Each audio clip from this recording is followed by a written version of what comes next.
S&P reaffirms U.S. at AA+. Tariff cash versus deficit surge.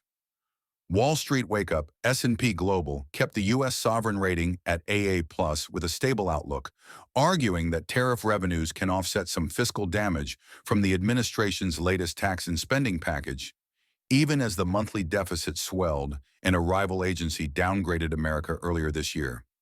S&P's logic, with a 10% baseline tariff on all imports plus targeted surcharges, customs duty collections jumped, about $21 billion more in a single month, helping counter the budget hit from the new law that makes the 2017 tax cuts permanent and adds fresh breaks. S&P still flags debt as a core risk, but projects the general government deficit to average about 6% of GDP over the next few years, lower than the pandemic era. Context: Moody's sliced the U.S. to A01 in May on rising debt and interest costs, highlighting how split the big raters are on America's path. Markets will now parse whether sustained tariff inflows can outpace weaker growth or higher consumer prices from cost pass-through. Tariffs behave like a broad consumption tax on imports.